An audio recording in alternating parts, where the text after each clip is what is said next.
It's my pleasure to introduce Debbie Goddard. Debbie is an organizer with experience in secular and skeptic organizing, queer activism, and racial justice work.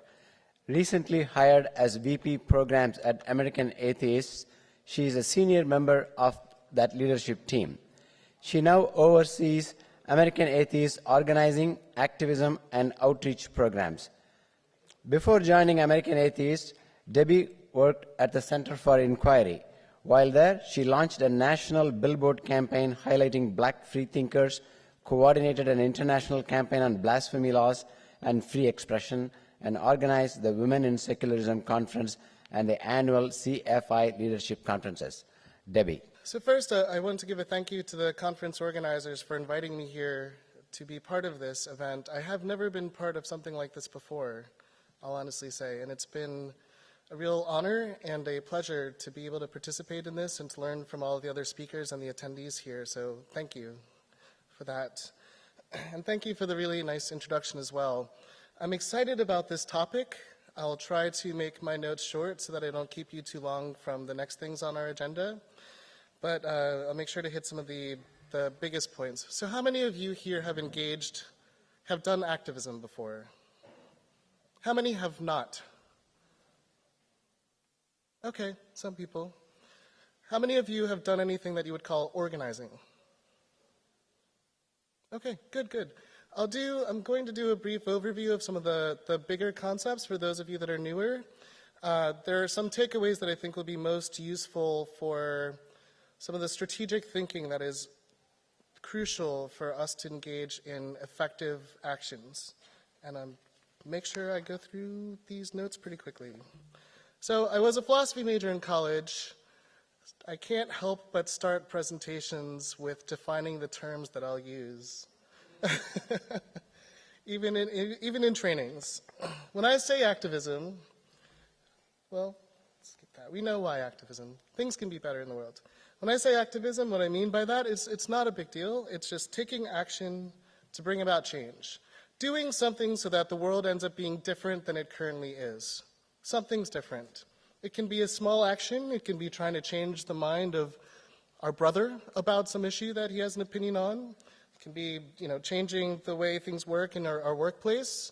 Or it can be a big thing. We can be involved with things like election campaigns, changing policy and changing law. That's all activism. And many of us have access to different kinds of platforms to make change. But please consider it activism. If you're doing something, you hope to see something be different in the world that's in line with your values, that makes things better, that counts as activism. It's different kinds. I'll also talk about organizing. It took me a long time to learn what the word organizing meant, even after I got hired at the Center for Inquiry as an organizer.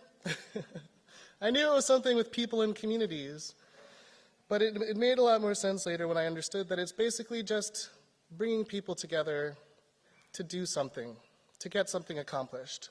We use the word organizing when we talk about organizing a conference, organizing a picnic, organizing a family event, right? There are a lot of pieces that it takes for that to be successful. We need to invite people ahead of time. We need to find a space for it. We need to make sure the doors are open at a certain time. We need to make sure there's food, or if people are bringing it, that they know what they're bringing and when and why. And we know when it works, when everyone shows up on time and it goes forward. We need to make sure there's a cleanup crew. That's organizing.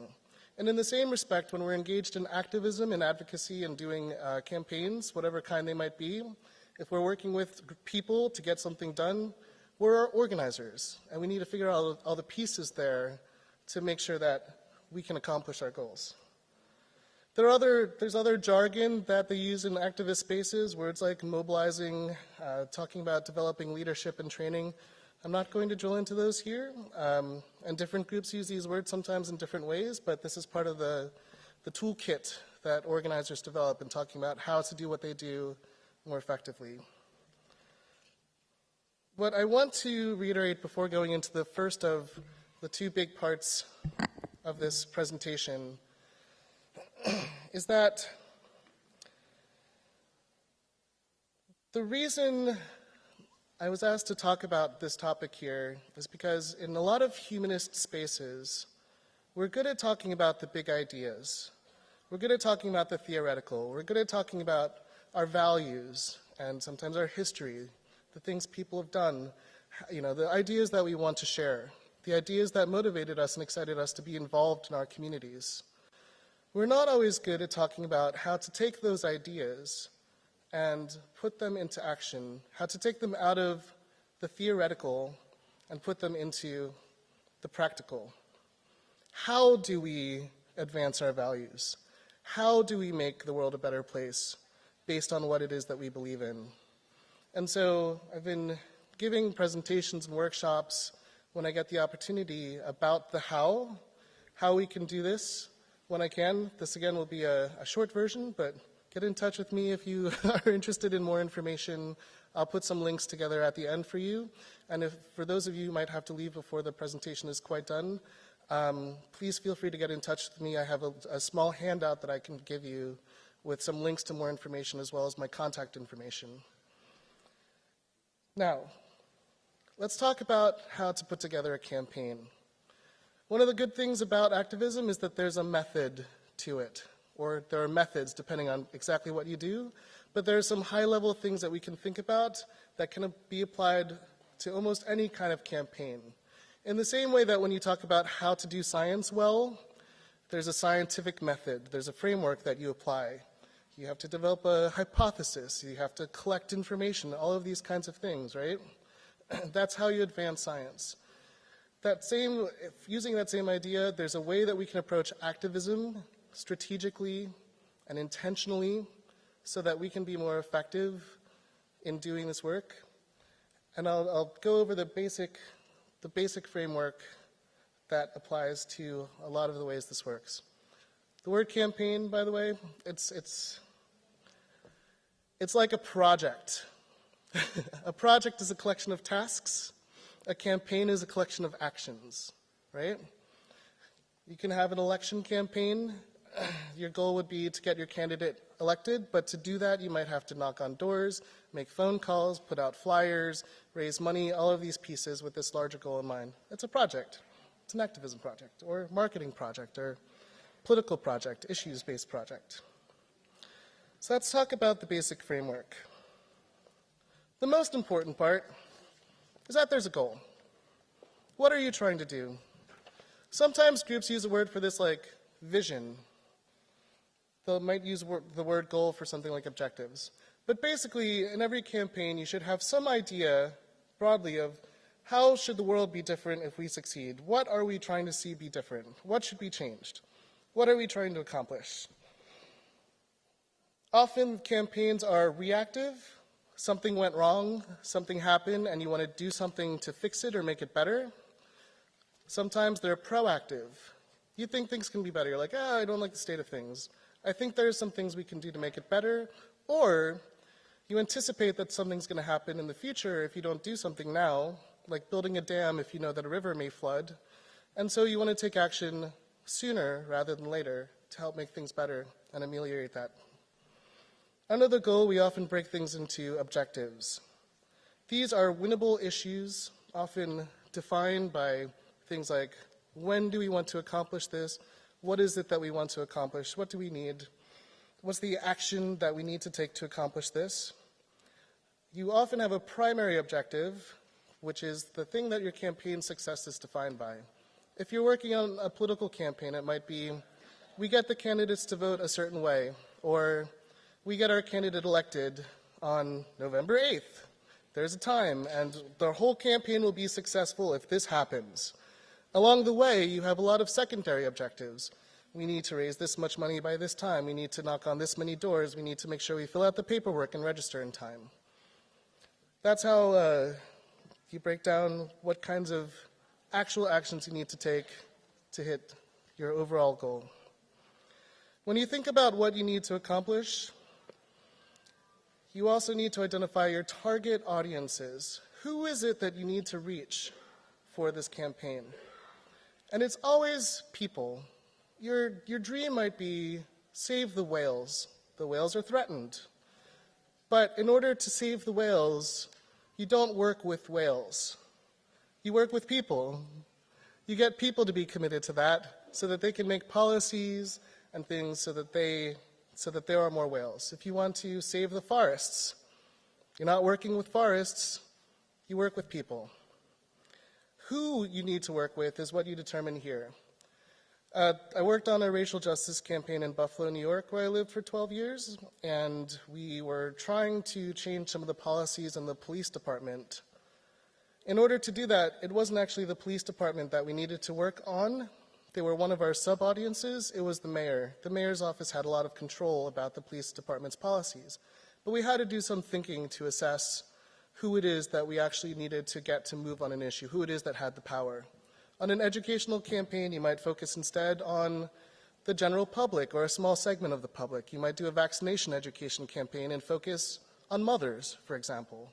Mothers between the ages of 20 and 40, something like that.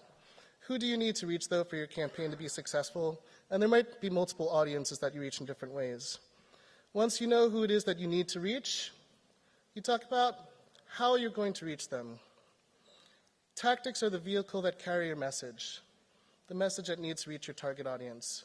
If you need to reach young mothers for a vaccine education campaign, how do you do that? Is it brochures? Is it a website? Is it going to parent-teacher meetings?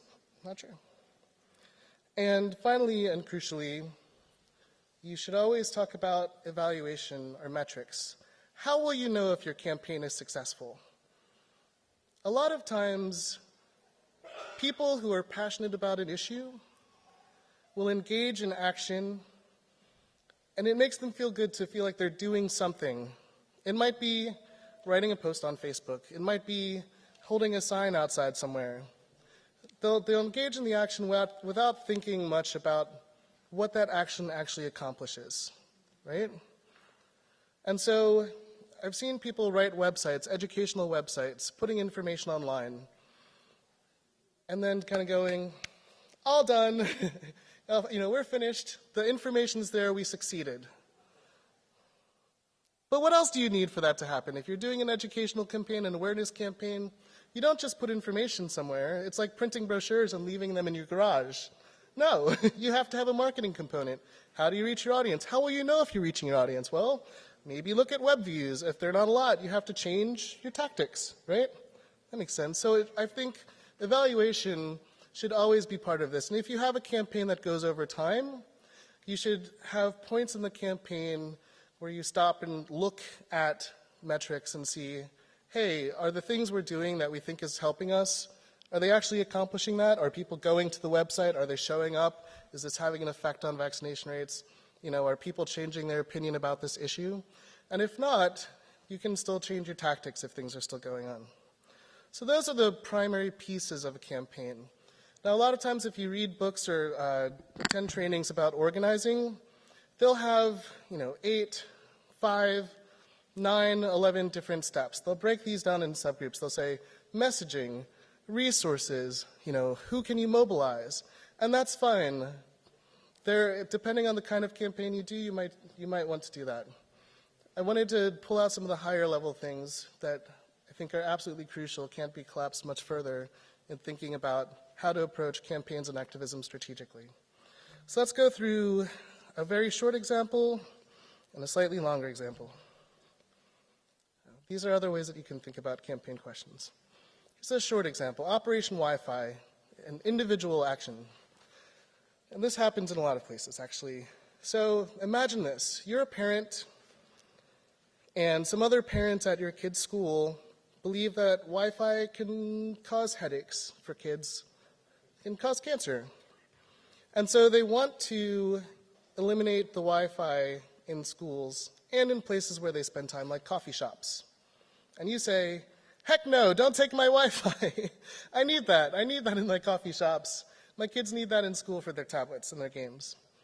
So your goal, the problem is, they want to eliminate Wi-Fi. You want to stop them from eliminating it. It's reactive, particularly in schools. The main thing that determines the success of your campaign, if you succeed, then the group that can eliminate Wi-Fi doesn't do it, the school board. Secondary objectives, because think about it. You might succeed at the next school board meeting in persuading them not to eliminate Wi-Fi, but if the parents still believe that Wi-Fi is harmful and you don't, the Wi-Fi signals are harmful, then they can try again, and then you have to stop them again. So maybe you want to neutralize that threat by educating them, persuading the parents that it's not a problem, so that you don't have to fight them anymore, because they'll just agree with you. You know your audience here is pretty easy. To accomplish those objectives, you need to talk to the school board, and you can also talk to parents, and you might do a general public education campaign. Your tactics. How do you talk to the school board? Go to school board meetings. How do you talk to parents? Maybe join the Parent-Teacher Association. Maybe get a handout for kids. You know, go to the different meetings, hand it to your friends. How do you talk to the general public? Maybe make a website. Some of this depends on the limitations on your own resources. And finally, how do you know if you've succeeded? If the Wi-Fi isn't eliminated, you've succeeded. Good job. That's a basic approach to how to tackle a problem with this kind of activism framework. I'll give you one slightly different example that's an organization level, one that I had the pleasure to work on that I thought would be good for this crowd. When I worked at the Center for Inquiry, I became the director of a program called African Americans for Humanism, which Norm Allen was my predecessor on. He spoke yesterday. And we were contacted by a donor who was interested in putting up billboards in black neighborhoods in the US during Black History Month in February to highlight the fact that there are black atheists in the black community, historical figures, well respected, so that black people didn't think atheists were weird in the black community. He thought this would be a good education campaign and awareness campaign. So he already defined a lot of what we would be doing, some kind of billboards. He mentioned cities like New York City, Chicago, DC, Dallas, Los Angeles, Atlanta. And the general idea of the message, we want to tell black people that black atheists and non-believers aren't weird. It's part of the community, right? So when we thought about how to accomplish the goal best and did some research into the historical figures and others who could be on these billboards and whatnot, we changed some of the parameters of this campaign. One change we made is, our primary audience was black people, black religious people, and black atheists, right? So we wanted to reach these two groups about equally. In order to put up effective ads in black neighborhoods, we couldn't necessarily rely on billboards. If you look at a place like New York City and Manhattan and Harlem, let's say, there aren't a lot of billboards where black people live and how black people commute, and many don't have cars where the billboards are mostly focused towards where the highways are. So we put up bus ads there instead, and subway ads, and we actually got a lot more bang for a buck. Chicago, the same. We put them in transit systems rather than billboards. We also changed the message because the historical black freethinkers, often the best quotes they have about humanism and atheism, they're very long quotes. Not great for billboards. And so we were like, we don't need the quote so much. We just need to say, like, this person was a freethinker, this person was a humanist. But we don't just want to say, hey, this person who lived 100 years ago was a humanist. This is part of our now. This is part of our communities where we are.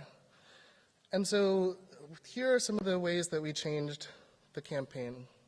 This is a bus shelter ad in Harlem in New York City. In the 7 different cities where we put up ads, we had a person from each city on that ad to say, this is part of the community here. It's not a person across the country. It's right here, this person in Harlem. We put different historical figures on the boards in the different cities too, so if anyone did go to the website, they can see it wasn't just one historical person, there were several historical people. And we also directed people to the local groups in each of those cities. In this case, it was the Center for Inquiry Harlem community. And we worked with the local groups to organize an event at the end of February, so there was a way for people to plug into African Americans for Humanism groups, which was very useful. This was an example of a billboard in Dallas. Again, we made sure the billboard was advertising to the population we wanted to advertise to. We put out press statements. We had spokespersons on the ground in these different areas. We had to develop some resources for them, talking points, things like that. They were involved. It was really fun. This one was in Durham, North Carolina, and some of the website resources included videos, speakers bureau, so that other people could be media resources and local groups could contact people. a list of historic black humanists for more information for Black History Month, and profiles of the individuals. Overall, it was a really successful campaign. Our press releases were sent out to general media, but also particularly black media, and we had a lot of attention, as well as a flurry of new members for local groups, and more people who started local groups and said, I saw this online, why isn't there something in North Carolina? And we said, we'll help you start one. We saw the number of local groups increase from, I think, 13 to 28 within 12 months across the US. It was a successful campaign. I was very proud. Thanks. And props to my spokespeople, too. They were good teamwork on that. Let's get this one. So again, one of the major things I'd like if you could take from this is just how to approach problems in ways where we break it into manageable and actionable pieces. Campaign design. The second thing I wanted to address briefly, it'll be quick, is how to think about the kinds of actions that we take that are effective. And I'll reiterate a point I made earlier. The brains, not smart. And therefore, like, we're not always so smart. You know, we like to think, and I think this is particularly true for communities that are committed to reason and science and critical thinking. We like to think that we're reasonable and we're always thinking critically and we're always looking at the best evidence and we're always weighing decisions and, you know, that we can exclude our emotions if we want. We're really good at rationalizing, right? And for many of us humanists, we also like to think that other people are rational often, and that we can persuade them using logic and reason and syllogisms, and if they make a fallacy in their argument, if we point it out, they'll change their mind. I bet many of you have enough experience to know that that's not often effective in how people work. So one of the parts of thinking about activism and developing effective tactics, thinking about the messaging that we create, is that we shouldn't think about how we wish people were when we think about what works and what doesn't. We should work with how people actually are. You know, does it work better to put up an attractive billboard or a plain billboard? What's going to be more persuasive, even if the words on it are the same? Well, a prettier, more attractive billboard is more effective. Is that rational? Nope. Is it true? Yes. So let's think about how people actually are.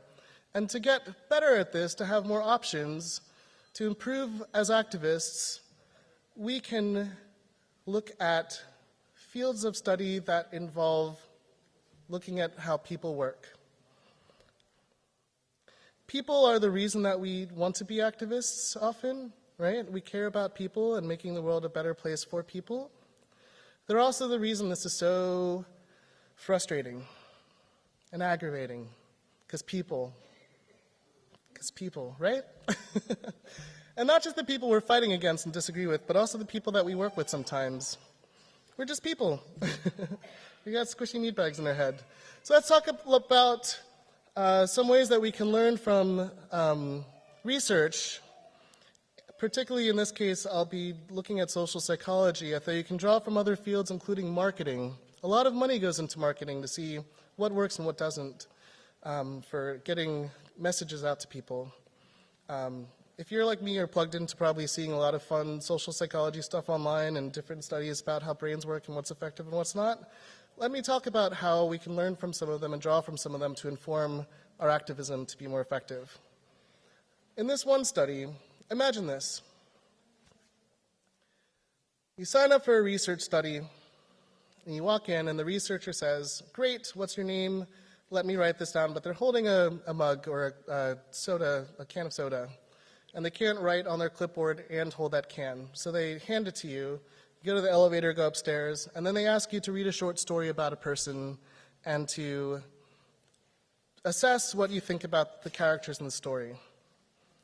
When the researchers did this, they were actually testing to see if the temperature of the beverage you were holding affected your opinion of the characters you're reading about.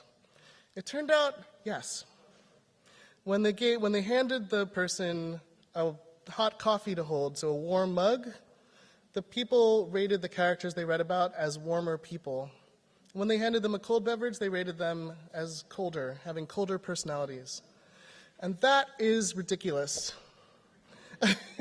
It's frustrating, but it's also very true that whenever they do studies like this, they did one with hot packs, like, come in and test this hot pack or test this ice pack, one group or the other, and then at the end, for participating in this market research, you can either give yourself a gift or choose a gift for a friend. The people who manipulated the hot packs were more likely to choose a gift for a friend and be generous. The ones who manipulated the cold packs, more likely to be selfish and choose a gift for themselves.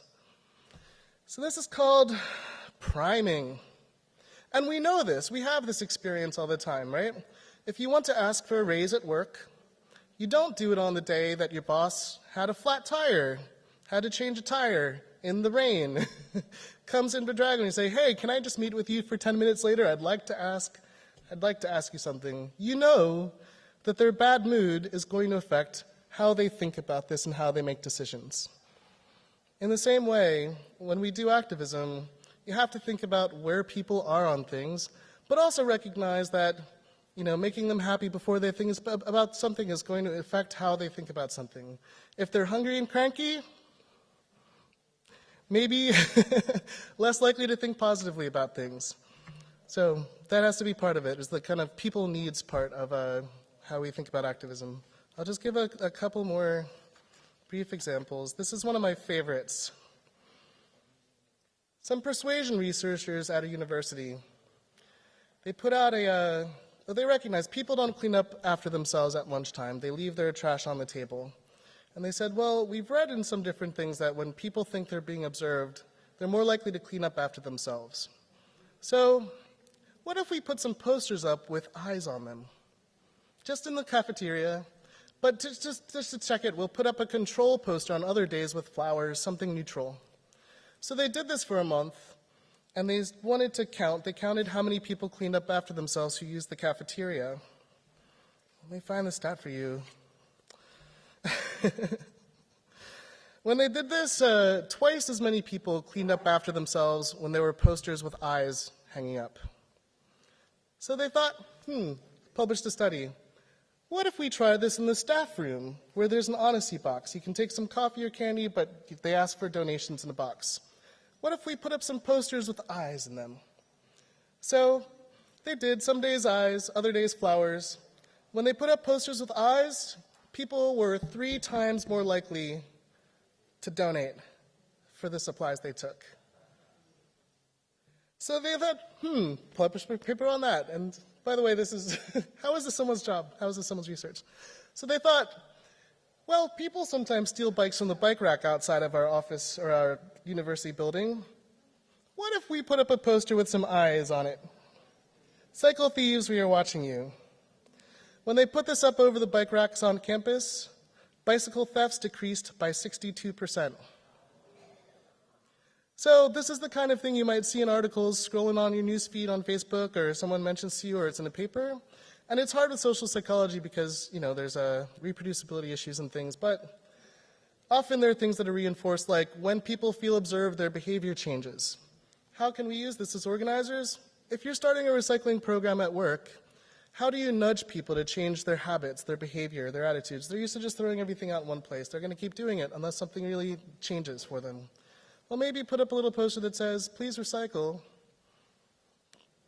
with some eyes on it. And that can help nudge people just enough to change something like that. There are a lot of little things like this that we can do to make our messaging more effective. One weird trick. And speaking of making messaging more effective, in these last few slides, I included all of the study data, and I don't expect people to actually be able to, I can't go back. Oh no. Read it. But I know that studies show that when you include sciencey looking information, like, hey, this was published in a journal, that looks very official, then people are more likely to believe that it's true. Now, these cases, they're true, but I don't have time to give you all the information about each of these studies to really support the point. So I know if I just do that and I'll explain it, you'll say, oh yeah, that's a real study, that's real science there. And how do you know? This chart says people are more likely to believe information that's presented when there's a chart included. Science-y, right? And if you don't believe that, look at this one. Even more science-y, goes one more decimal place. Things with charts, more believable than things without charts. Meta. There's a chart. And some people have said, you know, I'm a good skeptic. I'm committed to science. I won't be fooled by such shenanigans. But these same researchers in the study, when they asked people who were taking this to rate their agreement with this sentence, I believe in science, on a scale of 1 to 9, the people who said that they more strongly believe in science were more likely to believe something if it had a chart in it and looked science-y. So, communication, messaging. This is the way that you can use this to help your efforts. You know, you're talking about Wi-Fi, put a chart in it. Use a personal story. It's the same as with advertising or anything. This is a kind of human-focused knowledge fields. I'll give 2 more quick examples. That's brains. Studies how brains work and how organizing works. The foot in the door technique means if you get someone to do something small now, they're more likely to do something similar, bigger, related later. You might get someone to put a sticker in their window at their home that shows that they support an issue, but they wouldn't put a sign on their lawn, a big sign. But if you ask them now, hey, can you put this sticker in their window, they're taking an action. If they say yes, they'll take an action. They're more likely to do that. And it'll reinforce this idea that they're a person who's willing to publicly assert their support on an issue.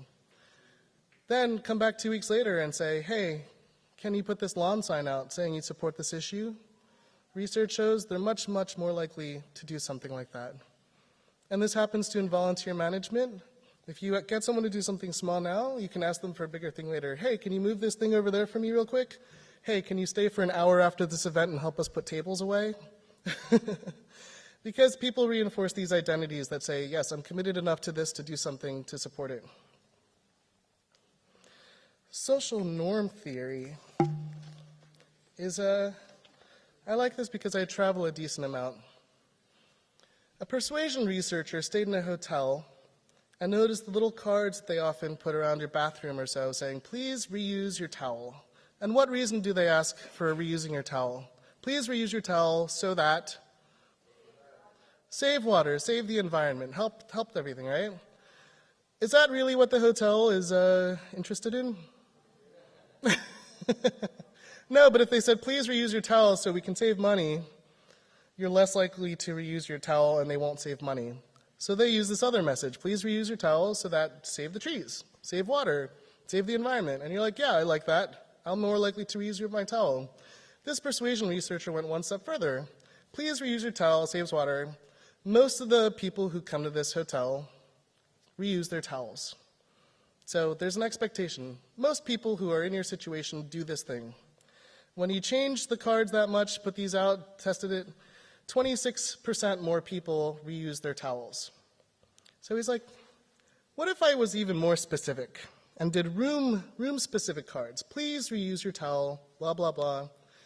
Most people in room 307 reuse their towel. I'm in room 307, I think. I'm not now, but that increased towel reuse by 33%. Shouldn't, but it did. Because people said, oh, I'm supposed to, that's what people do. Let me do what people do. And you can use this kind of thing with, again, recycling programs. Please recycle. 79% of Austinites recycle. Most people recycle. Why wouldn't you recycle? Did you take that extra second to throw your cans in the right place and your bottles in the right place? If I have time for the last, let's not do that. Social identity. This social identity is about the fact that often our positions on issues are are reflections of our political identities. Climate change is a big one right now. Many people have a position on climate change that's not related to whether or not they assessed data and evidence about climate change. It has to do with a political party or idea that they're committed to. And so if we're activists communicating with people who might be on the other side of an issue than we are, it doesn't help to reinforce how different we are. Much of the time, the most helpful tactic is for us to reinforce the places where we share values. They won't accept your data until they believe that you share their values and are interested in things that are good for them. So with climate change, you might say, it won't help if you go to a businessman and say, "You're killing the trees, man. The trees, Mother Earth is crying because you're chopping down forests. Save the trees. Stop chopping down forests." The businessman is not going to change his behavior. But if you come in and you wear your suit, or you get your friend who wears a suit, if you can't pull it off, and you say, I'm concerned about your bottom line. As the world warms up, you're going to have to spend more money. That's probably something the businessman cares about. Oh, I see a picture on your desk. Is that your family? You have 3 kids? I live with my niece. And I'm concerned about the future world that we're leaving for our kids. I'm concerned if we don't do something now, our kids are going to be in a real bad place. And I care about children and the future. And now you're hitting all of these points that bring up the values that the businessman has. And then you can say, hey, look at this graph. Look at this information. The world is warming, and it's going to hurt you, and I care about the things you care about. This social identity, you hit the things that they think are core to their identity before you present this information, and they're much more likely to believe that this is true, accept it, and work with it. So those are some kinds of ways that we as activists can use information about how brains work and how people work to design more effective campaigns and think about more effective tactics and action. If you'd like more information about this, I have uploaded a free, I didn't create this, but it's online for free, a Skeptical Activism campaign manual that digs into things like messaging as well as the campaign outline that I presented this thing. It's at this website. I also have cards that I can hand you with a link to this for download. It has some worksheets in the back. I find it to be a very great overview of this information without being too dense. Pretty easy. These are some examples of the chapters: how to build a campaign group, how to build a communications list. So if you're interested in taking your activism up a notch and you haven't done this before, this is a good place to start. I also found this book very helpful, both as an individual activist and working with teams. This book, Change of Heart, What Psychology Can Teach Us About Spreading Social Change, has a lot of examples like the ones I gave, like the hotel room and how to make recycling programs more effective, drawing from the latest psychology research. That's climate change guy. Lastly, Rinku Sen wrote this very comprehensive overview about community organizing initiatives in the US mostly, and Canada and South America. Things like the fight for the vote, workplace changes, LGBTQ equality, some different class issues, working with farm workers, talking about different methods that people employ and whether or not they were effective and how they organized different things. So if you're interested in a deep dive of how movements have engaged in activism, I think this is a great resource for that. And again, if you have any questions or would like more information, please feel free to bug me. I'll be at the rest of the conference for the rest of the time. And thank you again for your time, and thank you for inviting me to this event.